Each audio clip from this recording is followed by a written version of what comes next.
Captain James Miller stood in the underground military bunker, his weathered face illuminated by the soft blue glow of multiple screens.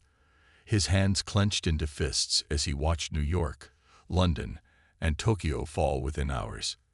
The alien ships hung in the sky like massive dark clouds, their smooth metal surfaces reflecting the fires burning below.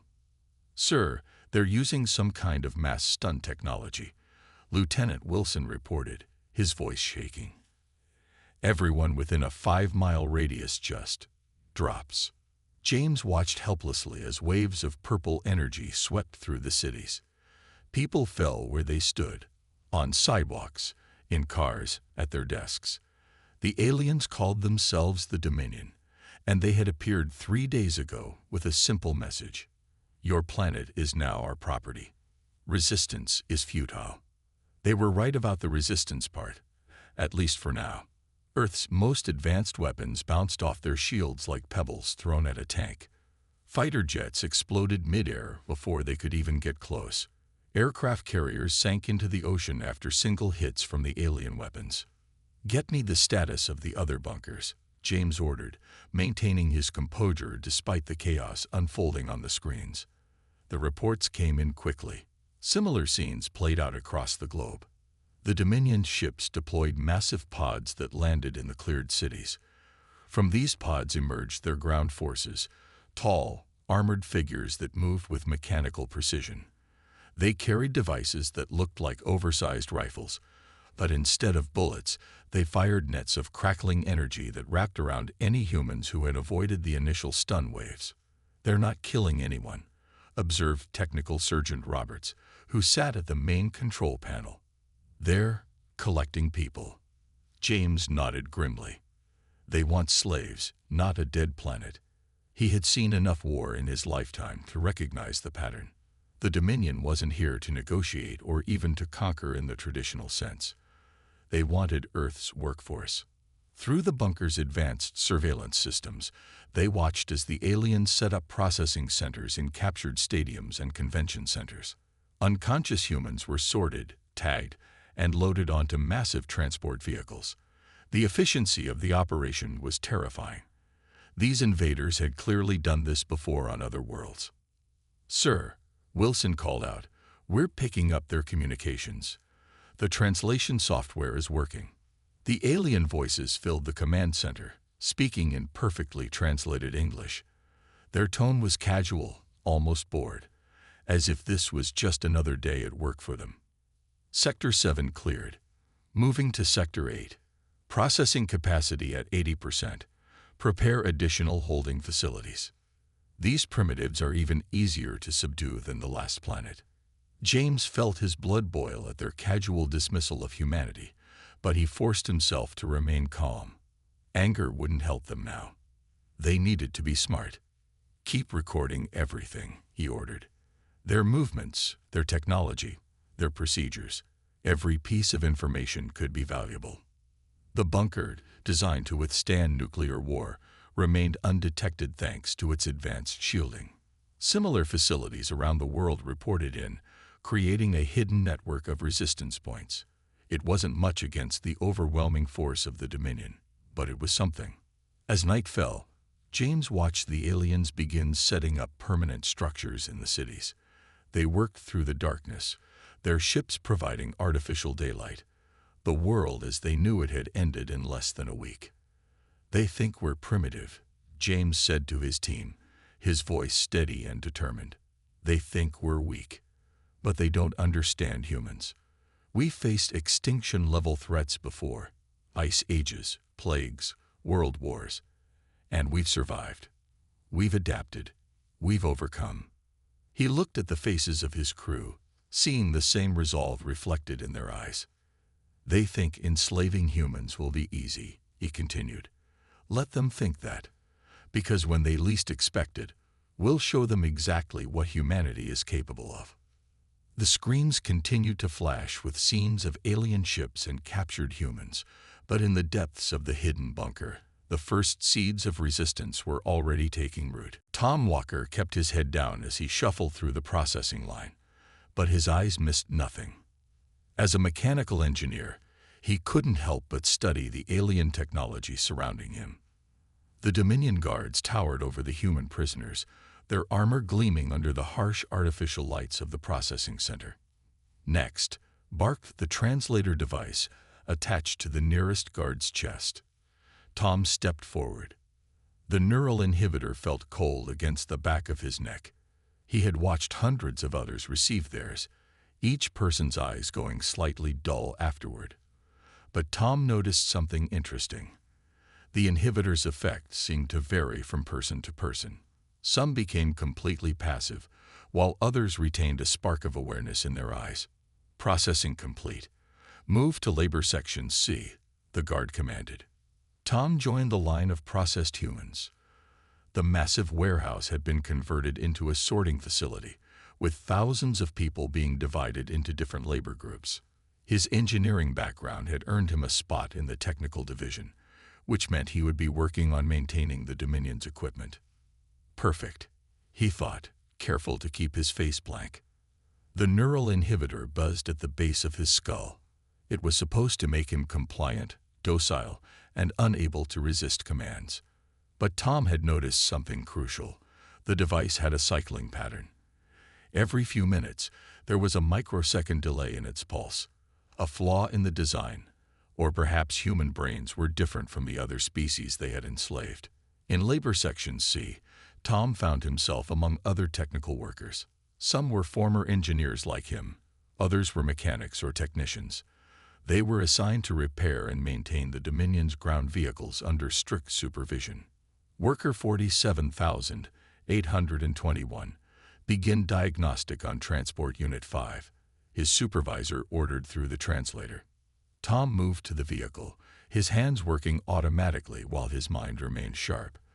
The inhibitor might control his body, but his thoughts were his own. As he worked, he studied the alien technology. Their vehicles operated on principles similar to Earth machines, just far more advanced. But advanced didn't mean perfect. He noticed other workers doing the same thing.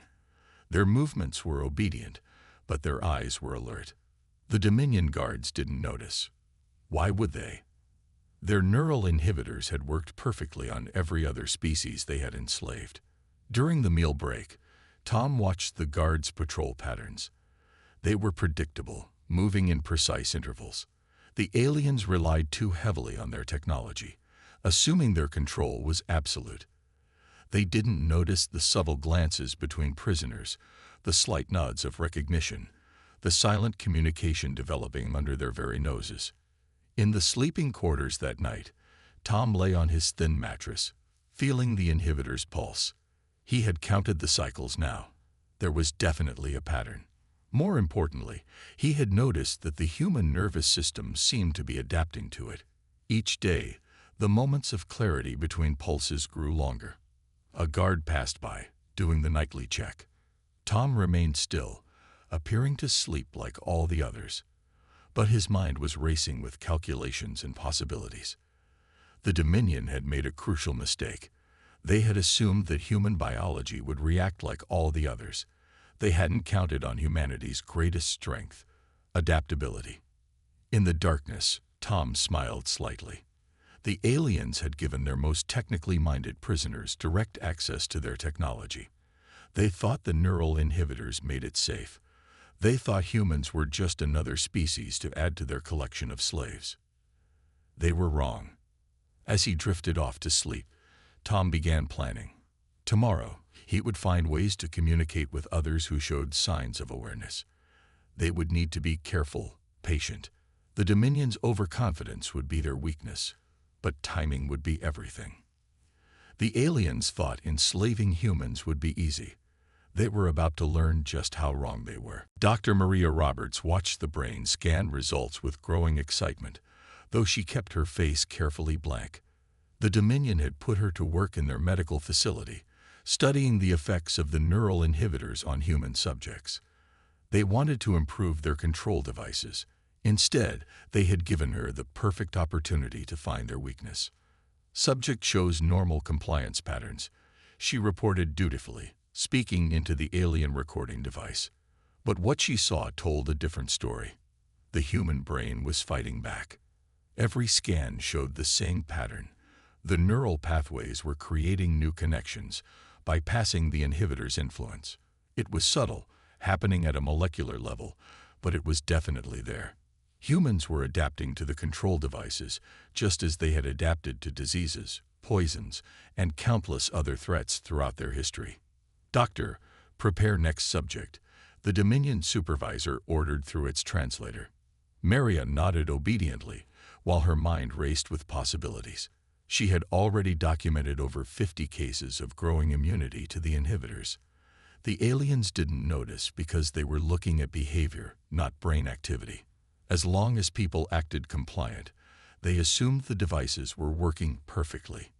During her lunch break, she caught Tom's eye across the facility cafeteria. He was there with a maintenance crew, repairing some equipment. They had managed to establish a silent communication system using subtle hand movements while eating, something that looked natural to their captors but carried hidden meaning. "3 more today, *," she signaled, pretending to adjust her food tray. "Getting stronger, *." Tom gave an almost imperceptible nod while wiping his mouth with a napkin. He had been right about the inhibitor's programming flaw. The regular cycle of pulses actually helped the human brain map out its pattern and adapt to it. Back in the medical lab, Maria continued her observations. The Dominion had built their entire empire on the effectiveness of these neural inhibitors. They had never encountered a species whose brains could adapt and overcome them. Their arrogance was their weakness. Interesting readings from Section D. Another doctor, Bill, mentioned casually as he passed by her workstation. He was one of the few she had carefully told about her discoveries, similar to your results from Section B. Maria understood the hidden message. The adaptation wasn't just happening in her test group, it was spreading across different sections of the labor camp. Humanity's resistance to the inhibitors was growing stronger by the day. That evening, as she reviewed her findings, a Dominion guard approached her station. "Worker efficiency report," it demanded.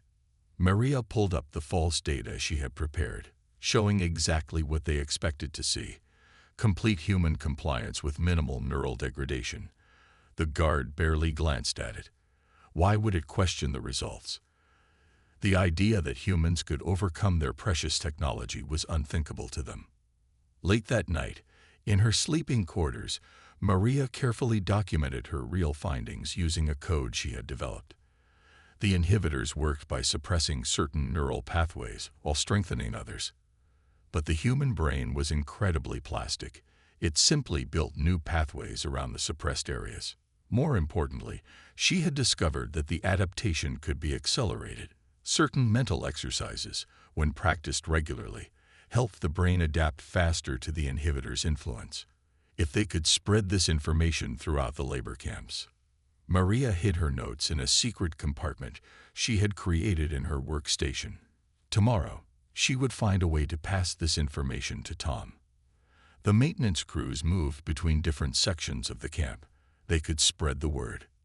The Dominion thought they had created the perfect control system, but they had never faced anything like the human brain, an organ that had evolved to adapt, survive, and overcome. Their greatest tool of oppression was about to become their greatest weakness, and humanity was about to show them exactly what adaptation meant. The maintenance truck rumbled between labor camps, carrying Tom and his repair crew to their next assignment. In the back of the vehicle, hidden beneath toolboxes and spare parts, messages traveled with them. The Dominion never searched the maintenance crews. After all, their neural inhibitors guaranteed compliance, or so they thought. "Sector 5 needs repairs," the alien driver announced through the translator. Tom nodded obediently, but his mind was racing.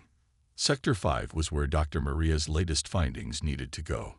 Her discovery about accelerating immunity to the inhibitors was spreading through the camps, passed along through a complex network of subtle signals, coded maintenance logs, and hidden messages. The truck passed through 3 checkpoints. At each one, Tom noticed more signs of the growing resistance: workers whose eyes showed too much awareness, guards who didn't notice the small changes in human behavior, messages hidden in plain sight, maintenance marks on walls that were actually a code, work orders with hidden meanings. In the medical facility of Sector 5, Tom pretended to repair a broken ventilation unit. While working, he passed Maria's latest notes to another doctor. Instructions for exercises that helped the brain adapt faster to the inhibitors. The doctor received the hidden message with no visible reaction, just as they had all learned to do. Equipment status. A Dominion supervisor asked, looming over Tom. Repairs complete. Unit functioning at optimal levels. Tom replied in the flat tone the aliens expected from their controlled workers. The supervisor moved on, satisfied. Later that day, Tom's crew visited the communications center. While fixing their communication arrays, he and his team secretly studied their technology. The Dominion's overconfidence was their weakness. They never thought their slaves could understand their advanced systems, let alone plan to use them. These frequencies look familiar, whispered Bill, one of Tom's crew members, while pretending to check a panel. The neural inhibitors operated on similar principles to the communication arrays. Understanding one helped them understand the other. By evening, the maintenance crew had visited 6 different sectors, spreading information and gathering intelligence. The resistance network was growing stronger every day. Former military personnel in the labor camps had organized a command structure. Engineers like Tom studied and documented alien technology. Medical staff like Maria tracked the spread of inhibitor immunity. In the sleeping quarters that night, Tom reviewed the day's information in his mind. They had confirmed that 20% of the workers in Sector 5 showed signs of growing immunity. In Sector 3, the number was closer to 30%. The adaptation was spreading faster than even Maria had predicted. More importantly, they had discovered that the Dominion's entire control system was centralized. Every neural inhibitor received its commands from main control centers. It was both a strength and a weakness. If they could disrupt the central system, they could free everyone at once. Lights out, announced the guard patrol. Tom lay in his bunk, feeling the now familiar pulse of the inhibitor at the base of his skull. Its effect was weaker every day. Around him, he knew others were awake too, their minds clear and active despite the device's influence. The resistance network now spanned all major labor camps. Humanity had turned the Dominion's own efficiency against them, using their transport systems to spread information, their work assignments to gather intelligence, their own technology to plan their downfall. The aliens had built their empire on the assumption that their neural inhibitors were unbeatable. They had never considered that giving humans access to their technology, their medical facilities, and their communication systems might be a mistake. They thought their control was absolute, but humans had done what they always did: adapt, learn, and prepare to fight back. The network was in place. The knowledge was spreading. Soon, it would be time to show the Dominion exactly what humanity was capable of. The neural inhibitor production facility stretched across the horizon, its metallic towers gleaming in the morning sun. Inside, Tom walked with his maintenance crew, their tools ready for their regular inspection. Today was different, though. Today was the day everything would change. Maintenance Team 7, proceed to Level 3, the Dominion supervisor commanded. Tom led his team through the facility's corridors. In his pocket, he carried a small device built from stolen parts, the result of months of secret work. Dr. Maria's research had helped them understand the inhibitor's frequency. Now they had a way to disrupt it. Begin inspection sequence, ordered the guard. The team spread out across the control room. Tom started checking the main console while his teammates positioned themselves at key points.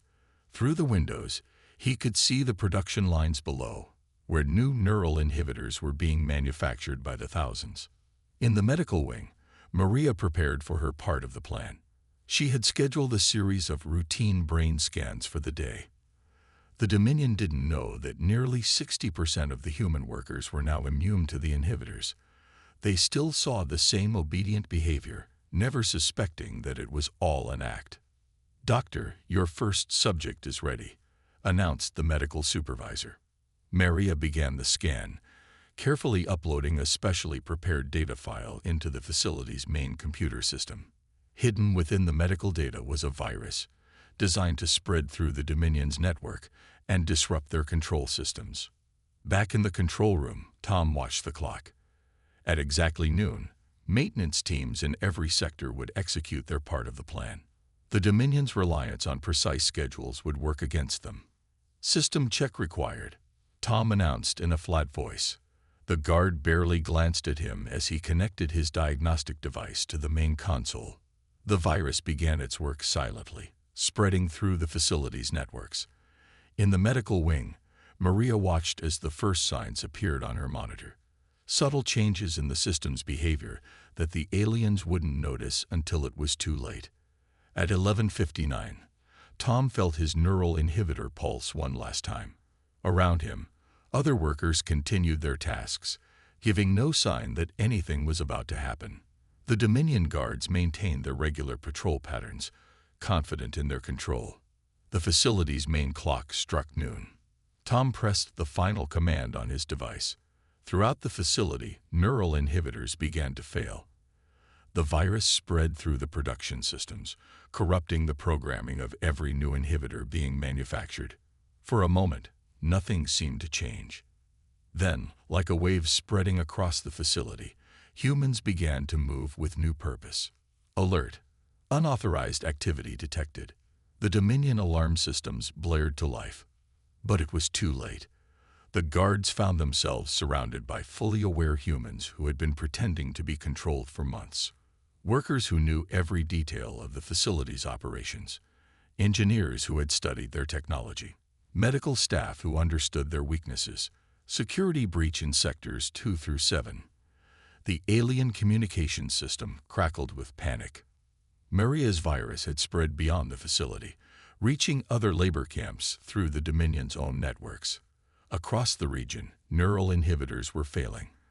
The careful planning of the resistance was finally bearing fruit. Tom watched as the first group of human workers seized control of the production floor. The Dominion guards, used to dealing with docile slaves, found themselves facing organized resistance from people who had spent months preparing for this moment. Full facility lockdown initiated, the automated system announced. But the humans had prepared for this too. They knew every override code, every emergency protocol, every weakness in the facility's defense systems. What the Dominion saw as a simple slave revolt was actually a carefully orchestrated takeover. The breaking point had arrived. Humanity was taking back its freedom, and the Dominion was about to learn just how badly they had underestimated their prisoners. The revolution spread like wildfire across Earth's labor camps. In the command bunker, Captain James Miller watched the screens light up with reports of uprising after uprising. The Dominion's perfectly ordered world of slave labor was dissolving into chaos. "Sir, sectors 12 through 15 are now under human control," reported Lieutenant Wilson, his eyes bright with excitement. "Tom's virus worked better than we expected. The neural inhibitors are completely offline." James studied the tactical display. The Dominion forces were in disarray, facing attacks from what they had thought were thoroughly controlled slaves. Their entire system of control had been built on the assumption that the inhibitors were unbeatable. "Show me the weapons facility," James ordered. The screen switched to show Tom leading a group of engineers through the Dominion's main armory. They had spent months studying the alien weapons while pretending to maintain them. Now they turned those same weapons against their former masters with deadly efficiency. "Alert all sectors," James commanded. "Execute Phase 2. In the medical complex, Maria coordinated the rescue of newly freed workers. The Dominion's own medical technology, which they had forced her to learn, now saved human lives as the fighting intensified. "They're trying to reactivate the neural network," someone shouted from the communication station. "Let them try," Maria replied calmly. "The virus has corrupted their entire control system. Every attempt to restart it just spreads the corruption further." Outside, the massive Dominion ships that had once terrorized Earth's cities now faced a new threat. Human engineers, who had spent months maintaining these vessels, knew exactly where to strike. Explosions bloomed across the hulls of several ships as hidden sabotage devices activated. Main control center is breached. The report came from Tom's team. They have fought their way into the heart of the Dominion's command structure. The aliens found themselves facing humans who knew their technology inside and out, who had memorized their protocols, who had studied their weaknesses while pretending to be mindless slaves. The Dominion commanders tried to organize a counterattack, but their rigid military structure worked against them. They had never prepared for this scenario. Their troops, used to dealing with docile slaves, didn't know how to handle organized resistance.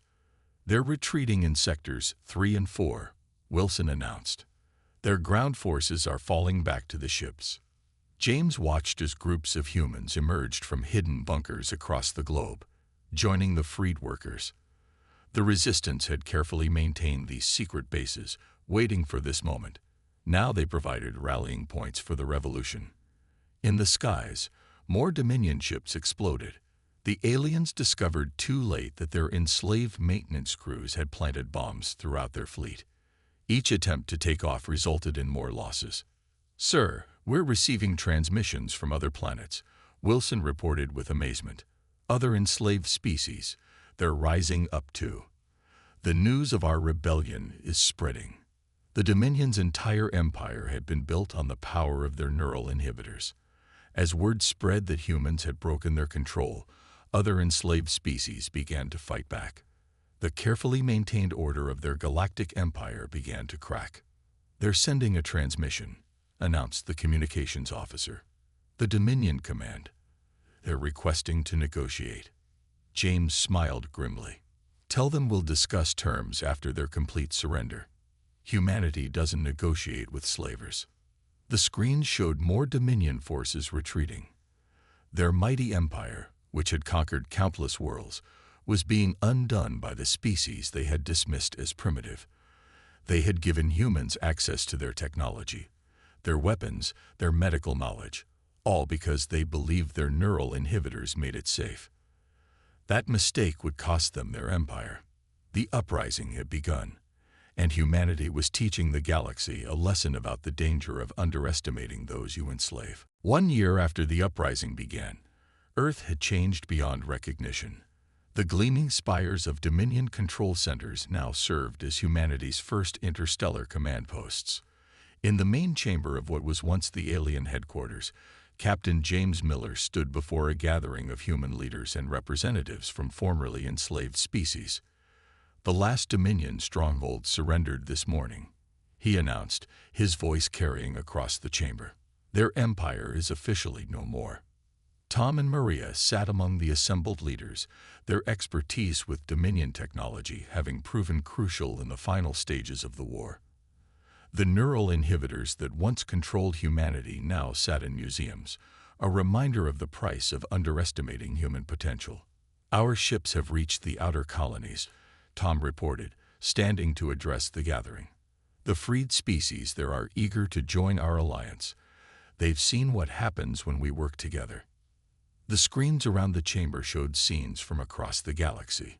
Human-led fleets, built from captured and improved Dominion technology, patrolled space lanes that once belonged to their oppressors. Earth scientists had not only mastered alien technology, they had begun improving it. "The Medical Federation is ready to begin," Maria added, activating a holographic display. "We've adapted Dominion medical technology to help heal the damage they caused. More importantly, we're teaching other species how to resist any future attempts at neural control." The data showed the spread of human influence across former Dominion space.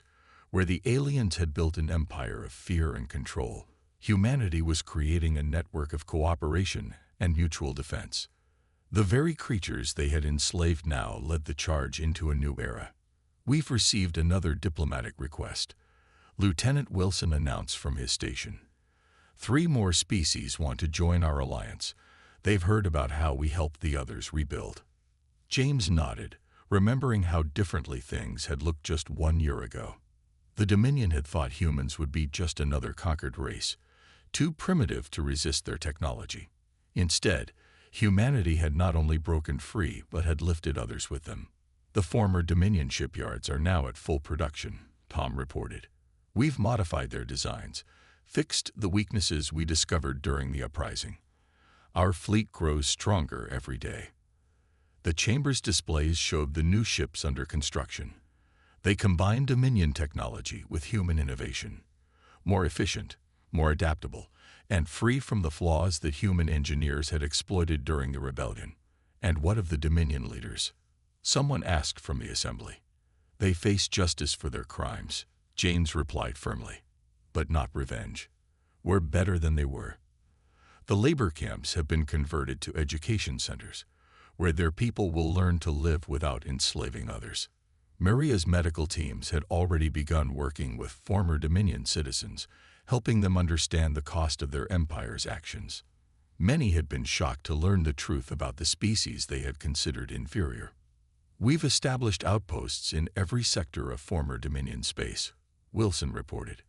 Early warning systems, defense platforms, and research stations will never be caught unprepared again. The assembly concluded with a ceremony that would have been unthinkable a year ago. Representatives from 20 formerly enslaved species stood alongside human leaders, signing a treaty of mutual protection and cooperation. The document was titled simply, Never Again. As James looked out over the gathered assembly, he couldn't help but smile. The Dominion had thought enslaving humans would be easy. They had dismissed Earth as a primitive world, its people as simple creatures to be controlled and exploited. Instead, humanity had shown the galaxy its true strength, not just the ability to resist and fight back, but to lead, to innovate, and to help others rise. Where the Dominion had built chains, Earth was building bridges. The stars that had once seemed to hold only threat and terror now beckoned with promise and possibility. Humanity had not only survived its trial by fire, it had emerged stronger, wiser, and ready to ensure that no species would ever face slavery again. The reckoning was complete, and the galaxy would never be the same.